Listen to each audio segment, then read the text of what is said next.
Welcome dear student.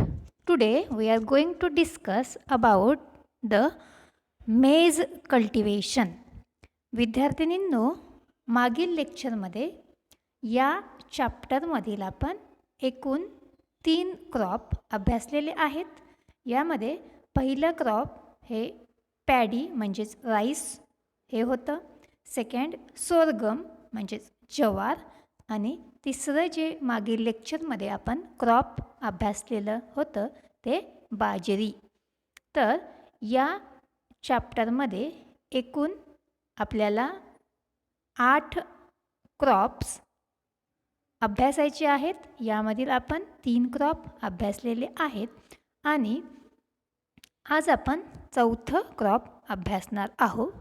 तत्पूर्वी आपण जे काही 3 क्रॉप अभ्यासलेले आहेत त्याचे बॉटॅनिकल नेम, फॅमिली आणि ओरिजिन आपण रिवाइज करूया.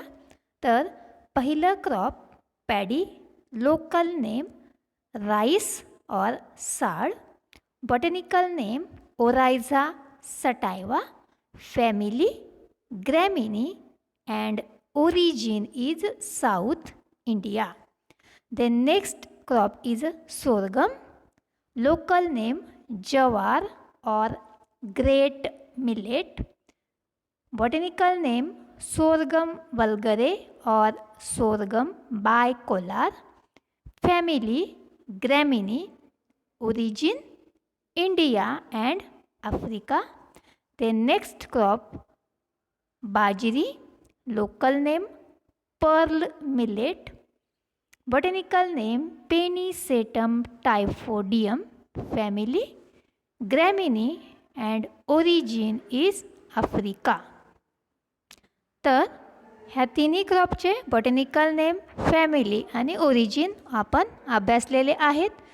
आज आपण चौथं क्रॉप अभ्यासूया, ते म्हणजेच मेज. सर्वात आधी बघूया लोकल नेम मका.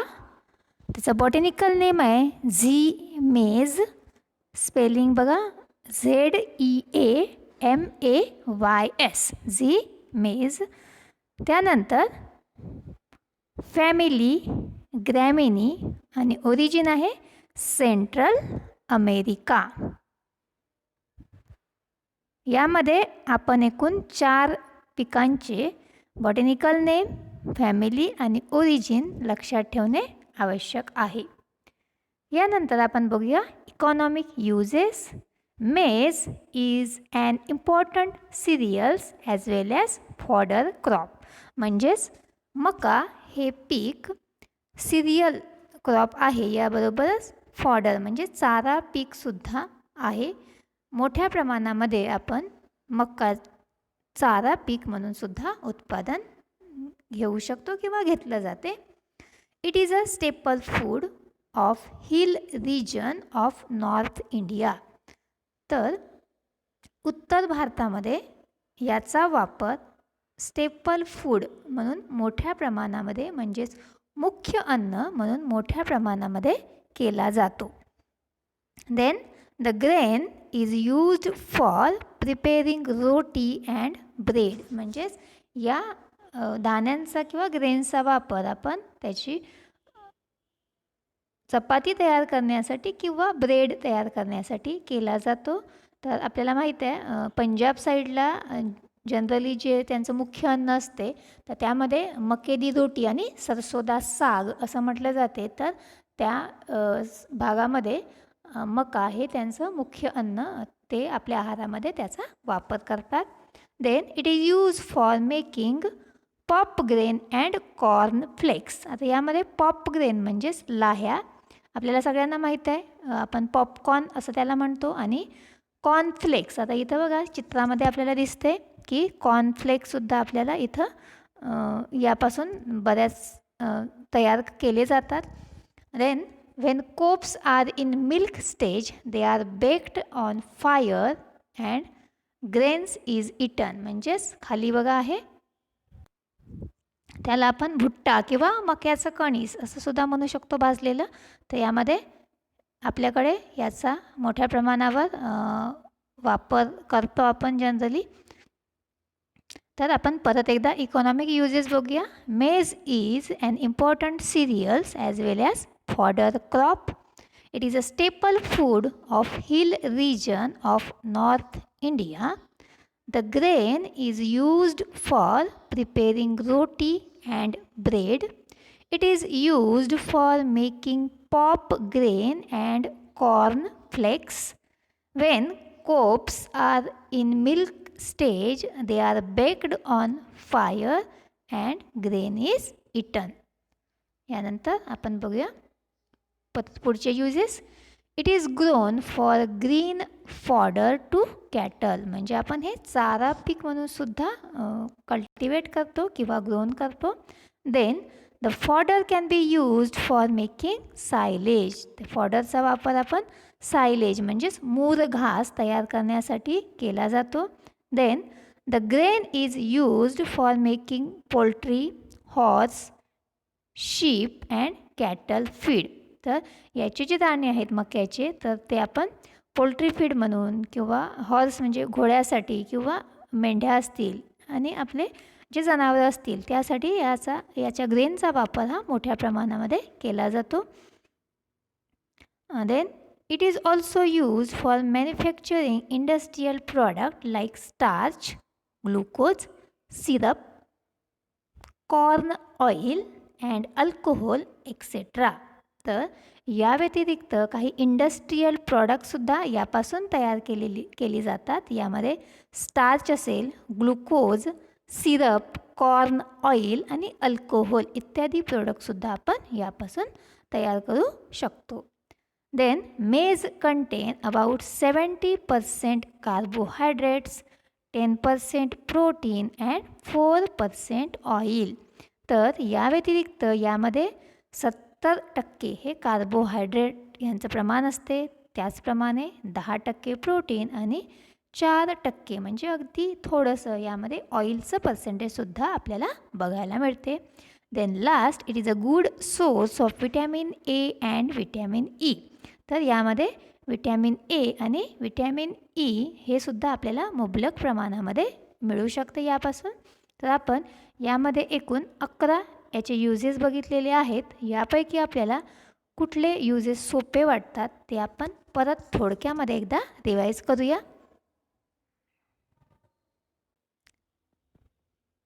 Maize is an important cereals as well as fodder crop. It is staple food of hill region of North India. The grain is used for preparing roti and bread. तर यामध्ये आपण रोटी लक्षात ठेवलं तरी चालू शकते. Then it is use for making pop grain and cornflakes. जसं इथं कॉर्नफ्लेक्स आपल्याला दिसते. पॉप ग्रेन म्हणजे जे काही पॉपकॉर्न्स असतात ते आपण नेहमी त्याचा वापर करतो, ते आपल्याला माहिती आहेत. Then when cobs are in milk stage they are baked on fire and grains is eaten. तर यामध्ये मक्याचं जे कणीस आहे भाजूनसुद्धा आपण त्याचा मोठ्या प्रमाणावर वापर करतो. Then next is it is grown for green fodder to cattle. The fodder can be use for making silage, मुरघास तयार करण्यासाठी. The grain is use for making poultry, horse, sheep and cattle feed. Then it is also used for manufacturing of industrial products such as starch, glucose, syrup, corn oil and alcohol. Then it also contains 70% carbohydrate, 10% protein and only 4% oil. And it is a good source of vitamin A and vitamin E. तर यामध्ये आपल्याला जे uses सोपे वाटतील ते uses आपण easily लक्षात ठेवू शकतो. Then ecology. First is a climate. Maize is a very adaptable crop. काय म्हटलेलं आहे? Maize is a very adaptable crop. Then it is grown on tropical as well as a temperate climate. म्हणजेच यामध्ये मका हे जे पीक आहे हे ट्रॉपिकल आहे, म्हणजे उष्ण कटिबंधामध्ये जनरली त्याची लागवड केली जाते. त्या व्यतिरिक्त टेम्परेट क्लायमेट म्हणजे ज्या ठिकाणी थोडंसं थंड वातावरण असते त्या ठिकाणी सुद्धा याची लागवड होऊ शकते किंवा यापासून चांगलं उत्पादन मिळू शकते.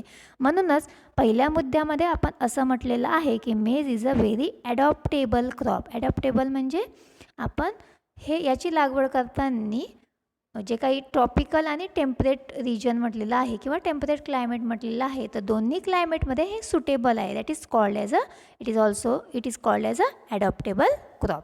Then it can be grown throughout the year in area having a mild climate. तर हे जे पीक आहे हे आपण वर्षभर ग्रो करू शकतो किंवा याची लागवड करू शकतो इन एरियाज. कुठल्या एरियाजमध्ये? हॅविंग माइल्ड क्लायमेट, ज्या ठिकाणी क्लायमेट माइल्ड आहे म्हणजे खूप जास्त उष्ण नाही आणि खूप जास्त थंडसुद्धा नाही. ह्या ठिकाणी आपण त्याची वर्षभर लागवड करू शकतो. Then the rainfall requirement is 750 millimetre per year. म्हणजे ॲन्युअल रेनफॉल जो आहे तो 750 मिलीमीटर इतका या पिकासाठी आवश्यक आहे. Then it is susceptible to frost. तर जे काही धुके आहेत, धुके जर पडले तर ह्या पिकासाठी हे हानिकारक असू शकतात, याच्या वाढीवर त्याचा परिणाम होऊ शकतो. म्हणून म्हटलं it is susceptible to frost. तर थोडक्यामध्ये बघा, climate it is a very adaptable crop. It is grown in tropical and temperate climate. It can be grown throughout the year in areas having mild climate. The rainfall requirement is 750 millimeter per year and it is susceptible to frost. Then next, soil. Maize a heavy fodder crop and should be grown on medium to heavy soil which are heavily manured. तर मेज हे जे crop आहे ते heavy feeder crop आहे. म्हणजेच आपण याची जे कल्टिवेट करतो याला किंवा याची लागवड करतो, तर ह्या लागवडीचा जो कालावधी आहे हा जास्त आहे आणि आपण याचा उपयोग साधारणतः फॉडर क्रॉप म्हणजे चारा पीक म्हणून करतो. तर यासाठी सॉईल जी आवश्यक आहे ती कशी आहे बघा, मीडियम टू हेवी सॉईल म्हणजे मध्यम ते भारी जमीन. आणि यामध्ये हेवीली मॅन्युअर्ड म्हटलेलं आहे, कारण आपण हेवी फीडर क्रॉप म्हटलेलं आहे. तर हेवी फीडर क्रॉप जर असेल तर त्या क्रॉपसाठी किंवा त्या पिकासाठी मॅन्युअर्स हे हेवी त्याचा डोस आवश्यक असतो. तर यामध्ये त्याची सॉईल मुख्यत्वे आपल्याला लक्षात ठेवायची आहे, medium to heavy soil. Then however well drained deep medium loam और alluvial soil rich in organic matter are most suitable. तर यामध्ये ज्या ठिकाणी किंवा ज्या जमिनीमध्ये पाण्याचा चांगला निचरा होतो, वेल ड्रेन्ड, त्यासोबत डीप मीडियम म्हणजे मध्यम खोलीची जमीन आणि लोम म्हणजे पोयटायुक्त माती, तसेच ॲल्युवियल सॉईल आणि ज्यामध्ये ऑर्गॅनिक मॅटरचं कंटेंट जास्त आहे ती जमीन मका या पिकासाठी जास्त उपयुक्त आहे असं आपण म्हणू शकतो. Then the soil must be fertile with good water holding capacity. तर ही जी सॉईल नेहमीचा आपला मुद्दा आहे, सगळ्या क्रॉपमध्ये आपला तो रिपीट झालेला आहे. It should be fertile, it should have good water holding capacity. तर ह्या मुद्द्यामध्ये बघा आपल्याला सॉईल जो आहे ती कशा प्रकारची लागते ते कन्फ्युजन होऊ शकते, त्यामुळे एकच प्रकारची सॉईल आपण लक्षात ठेवणं इथं गरजेचं आहे. तर दुसऱ्या मुद्द्यामध्ये असं म्हटलेलं वेल ड्रेन्ड डीप मीडियम लोम और ॲल्युवियल सॉईल असं आपण लक्षात ठेवलं तर यामध्ये आपण परीक्षेमध्ये लिहू शकतो. Then varieties. लोकल व्हरायटी असेल तर T-41 आणि दुसरी आहे T-4111. Then introduced hybrid DS13, Dixie 11, Dixie 22, Dixie 33 and NC27. परत आपण एकदा बघूया व्हरायटीज. लोकल असेल तर T-1, दुसरी T-4-111. इंट्रोड्यूस हायब्रिडमध्ये DS13, नंतर Dixie11, Dixie22, Dixie33 आणि दुसरी आहे ती NC27. हायब्रिड व्हरायटी सोप्या आहेत लक्षात ठेवायला, त्या आपण लक्षात ठेवूया. गंगा हायब्रिड 1, गंगा 5, गंगा सफेद 2, Ganga 101, Deccan double hybrid, Deccan 103 and high starch. It is grown for starch industry. म्हणजे हाय स्टार्च ही जी व्हरायटी आहे ही स्टार्च इंडस्ट्रीसाठी आपण जास्त याचा वापर करतो किंवा ही कल्टिवेट केली जाते. यानंतर कंपोजिट व्हरायटी, त्यामध्ये अंबर, जवाहर, किसान, विजय, सोना, विक्रम आणि शेवटची जी व्हरायटी बघा African tall. It is a fodder maize variety. ही आपण लक्षात ठेवणं गरजेचं आहे. African tall is it a fodder purpose variety of maize. तर हे जे काही व्हरायटीज आपण बघितलेल्या आहेत, तर यामध्ये ज्या व्हरायटीज आपल्याला सोप्या वाटतात त्या आपण व्हरायटी लक्षात ठेवू शकतो. तर मेज हे क्रॉप आहे. मेज ह्या क्रॉपला किंग ऑफ फॉडर असं सुद्धा म्हटलं जाते. जास्त प्रमाणामध्ये आपण याचं उत्पादन फॉडर पर्पजसाठी घेतो, त्यामुळे याला किंग ऑफ फॉडर असं म्हटलं जाते. आणि यामध्ये जी काही फॉडर पर्पज व्हरायटी आहे ती आफ्रिकन टॉल ही आपण इथं लक्षात ठेवणं अपेक्षित आहे. Then special features of some important variety. आता ह्यातील ज्या काही व्हरायटीज आहेत त्याचे आपण स्पेशल फीचर्स बघूया, त्याच्या कॅरेक्टरिस्टिक बघूया. त्यामध्ये पहिली आहे गंगा हायब्रिड 5.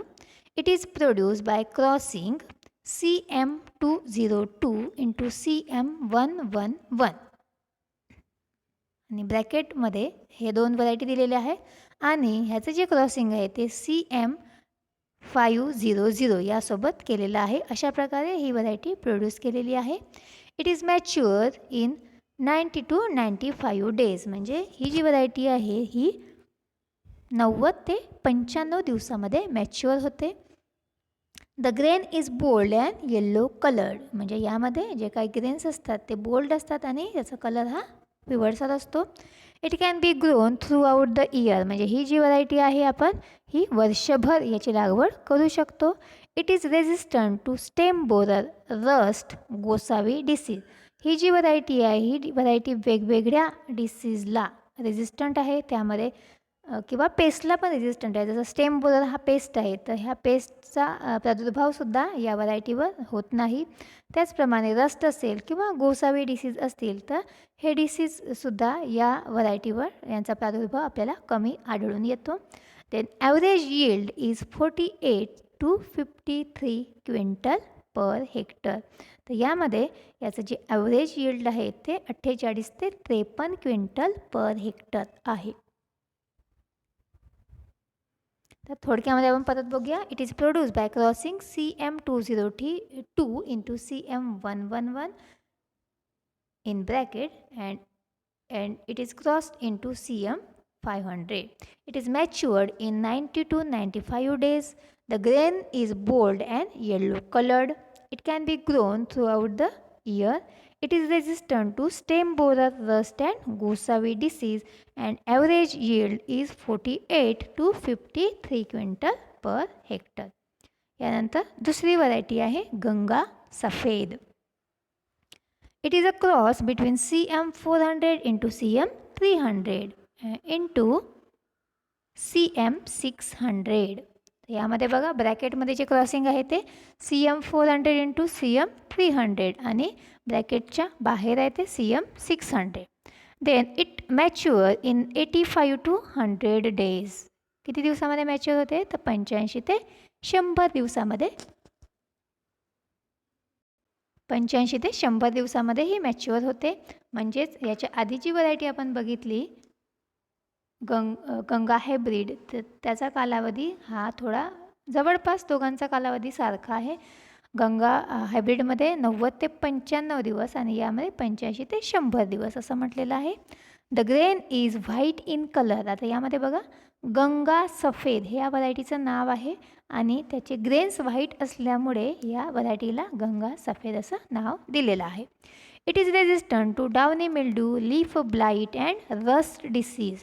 तर ही जी व्हरायटी आहे ही वेगवेगळ्या जे काही रोग आहे त्यासाठी त्या रोगाचा यावरती प्रादुर्भाव होत नाही. त्यामध्ये downy mildew, leaf blight and rust disease हे आहेत. Then average yield is 48 to 52 quintal per hectare. याचं ॲव्हरेज यील्ड आहे 48 ते 52 quintal per hectare. Then next is a preparation of land किंवा त्याला प्री टिलेज आपण असं म्हणतो. The land is ploughed and brought to fine tilth by giving 2 to 3 harrowing. तर यामध्ये आपण 2 ते 3 हॅरोईंग याला देतो. पहिल्यांदा आपण काय करतो तर लँड प्लोईंग करतो, नांगरणी करतो आणि त्यानंतर आपण 2 ते 3दा हॅरोईंग म्हणजेच कुडवाच्या 2 ते 3 पाळ्या देणं आवश्यक आहे. Then the seedbed should be free from weed and stubbles. तर त्यामध्ये जे काही सीडबेड आहे तर ते जो आपण तयार करतो तर ते फ्री असले पाहिजे. त्याच्यामध्ये वीड्स किंवा आधीची जी पिकं आहे त्याची धसकटे किंवा त्याचं पाचट त्या फील्डमध्ये असायला नको. Then FIM is added thoroughly mixed with the soil by fine harrowing. तर यामध्ये आपल्याला FIM ॲड करायचं आहे, सॉईलमध्ये मिक्स करून घ्यायचं आहे. कधी करायचं आहे तर शेवटचं जे हॅरोईंग आपण करतो त्याआधी आपल्याला FIM मिक्स करून घेणं गरजेचं आहे. Then planking is done to make the compact seed bed.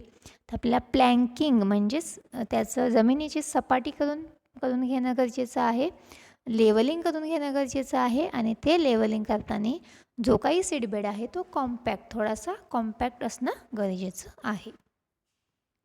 Then next is a sowing time. याचे 2 टाईम आहेत बघा, एक खरीप जून जुलै आणि रब्बी सप्टेंबर October.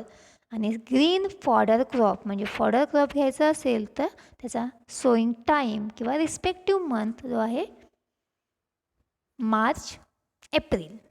Then sowing method, drilling method and dibbling method. यामध्ये एक पेरणी यंत्राच्या सहाय्याने आपण सोईंग करू शकतो आणि दुसरं म्हणजे डिबलिंग मेथड म्हणजेच आपण टोकन पद्धतीने सुद्धा याची मोठ्या प्रमाणावर लागवड करतो. फॉडर मेज इज युजली सोन बाय ब्रॉडकास्टिंग मेथड. पण फॉडर मेज म्हणजे फॉडर पर्पज जर क्रॉप असेल किंवा आपण ॲज अ फॉडर पर्पज म्हणून हे कल्टिवेट करत असू तर त्याची सोईंग मात्र आपल्याला कुठल्या मेथडने करायची आहे तर ब्रॉडकास्टिंग मेथडने करणे गरजेचे आहे. परत आपण एकदा बघूया. Sowing season kharif respective month June July. Then another rabi season respective month September October. In case of green fodder crop the respective month is March and April. Then sowing method drilling and dibbling method. But in case of fodder maize is usually sown by broadcasting method. Then seed rate. Seed rate for grain crop is 15 to 20 kg per hectare. Seed rate जो आहे तो fodder crop grain crop असेल तर त्यासाठी जो seed rate आहे तो आहे 15 ते 20 kg पर हेक्टर. आणि फॉर फॉडर क्रॉप म्हणजे जर चारा पीक म्हणून आपण घेत असू तर seed rate 40 to 45 kg per hectare म्हणजे 40 ते 45 kg. म्हणजे आपण जर कंपॅरिझन केलं ग्रेन क्रॉप आणि फॉडर क्रॉप तर यामध्ये फॉडर क्रॉपचा सीड रेट हा आपल्याला जास्त बघायला इथं मिळतो. तो आहे 40 ते 45 kilogram per hectare. Then spacing. For grain crop, spacing depends upon the fertility of soil. First, heavy soil 60 by 30 centimeter.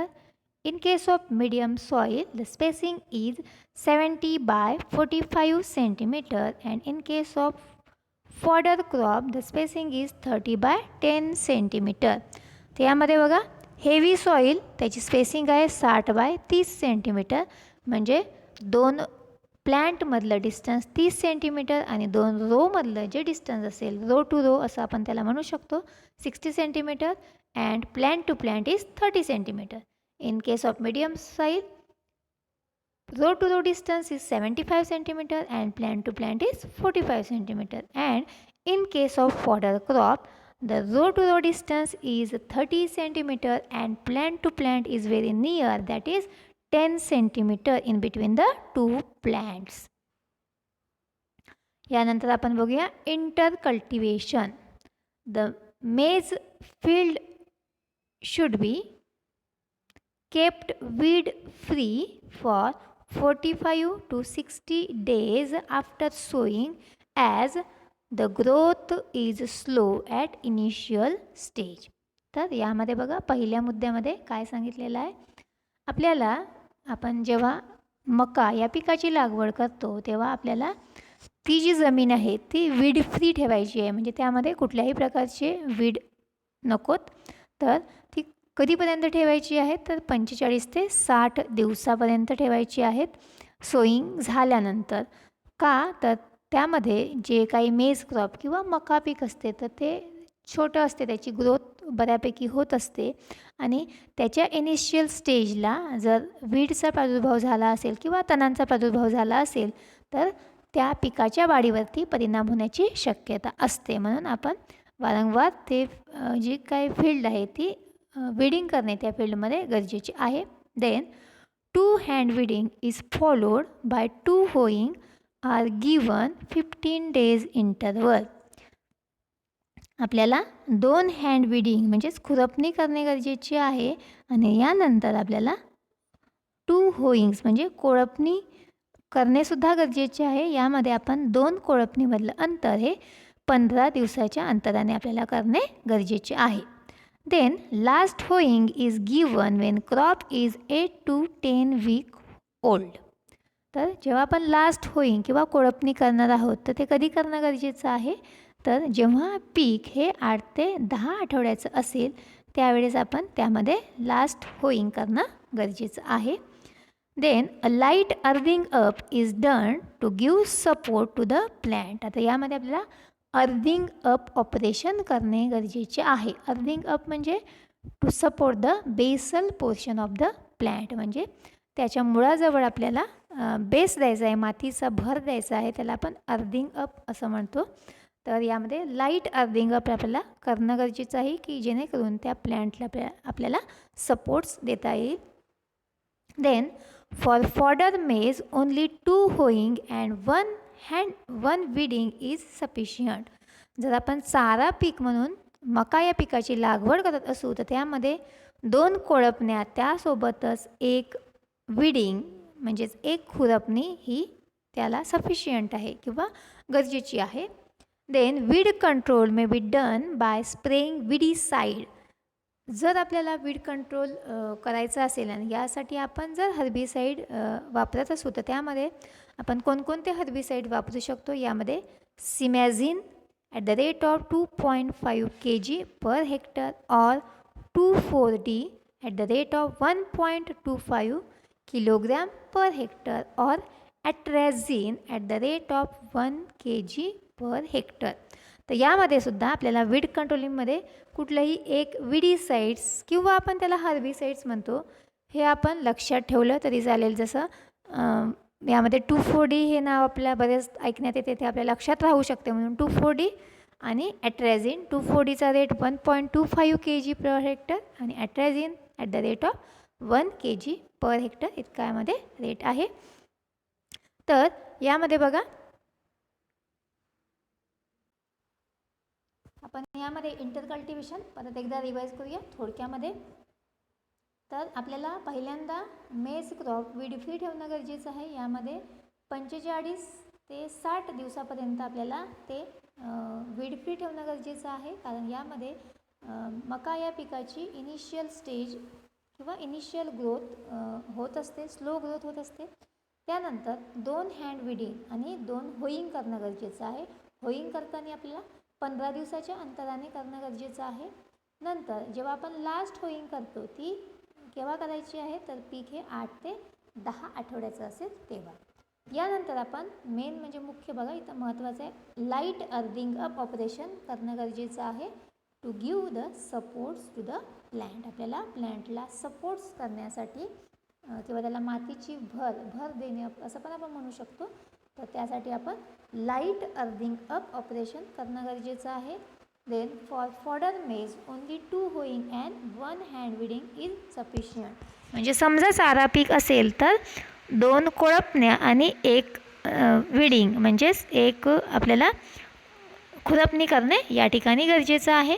आणि या व्यतिरिक्त वीड कंट्रोल आपण करत असू आणि यासाठी विडीसाईडचा वापर करत असू तर यामध्ये 2,4-D आणि ॲट्रेझिन हे आपण इथे लक्षात ठेवूया. 2,4-D at the rate of 1.25 kilogram per hectare आणि ॲट्रेझिन असेल तर 1 kg पर हेक्टर. तर आत्तापर्यंत आपण मेज कल्टिवेशनमध्ये कोणकोणते मुद्दे अभ्यासलेले आहेत हे आपण एकदा रिवाईज करूया. Botanical name Zea mays, family gramineae, origin Central America. त्यात काही इकॉनॉमिक युजेस आपण बघितलेले आहेत. त्यानंतर इकॉलॉजीमध्ये क्लायमेट, सॉईल आपण बघितलेलं आहे. यानंतर व्हरायटीज आपण बघितल्या. यामध्ये काही ज्या व्हरायटीज आहेत जसं काही व्हरायटी आपण इझिली लक्षात ठेवू शकतो. आफ्रिकन टॉल, किसान, विजय, सोना ह्या व्हरायटी इझी आहेत लक्षात ठेवायला. यानंतर काही व्हरायटीचे आपण स्पेशल फीचर्स बघितले ज्यामध्ये गंगा हायब्रिड 5 असेल किंवा गंगा सफेद 2 असेल. तर ह्या व्हरायटीचे जवळपास काही कॅरेक्टरिस्टिक आपण बघितलेले आहेत. यानंतर प्रिपरेशन ऑफ लँड म्हणजेच प्री टिलेज. नंतर सोईंग टाईम यामध्ये खरीप रब्बी हे 2 टाईम. ग्रीन फॉडरला वेगळा टाईम आहे respective month. Sowing method drilling dibbling. Fodder मेजसाठी ब्रॉडकास्टिंग मेथडचा आपण वापर करतो. सीडरेटमध्ये ग्रेन क्रॉपचा सीडरेट हा कमी आहे, फॉडर क्रॉपचा सीडरेट हा जास्त आहे. स्पेसिंगमध्ये depending upon the fertility of the soil. Heavy soil असेल तर स्पेसिंग 60/30, मिडियम सॉईल असेल तर 75/45. आणि समजा फॉडर क्रॉप आपण घेत असू तर स्पेसिंग 30/10. एवढे आपण यामध्ये मुद्दे अभ्यासलेले आहेत. तर या पिकाचा उर्वरित जो भाग आहे किंवा उर्वरित पॉईंट्स आहे आपण पुढील लेक्चरमध्ये अभ्यासूया. तर इथपर्यंत तुम्हाला जे काही पॉईंट्स आहेत ते लक्षात आले असतील, कळाले असतील अशी मी अपेक्षा करते. आणि याआधी जे काही क्रॉप झालेले आहे तर ते वारंवार आपण वाचणे गरजेचे आहे.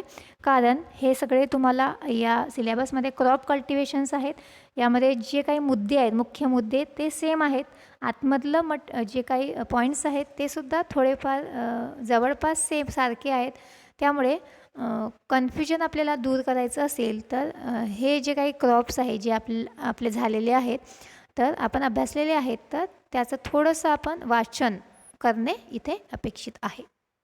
तर ठीक आहे, आज आपण इथं थांबूया.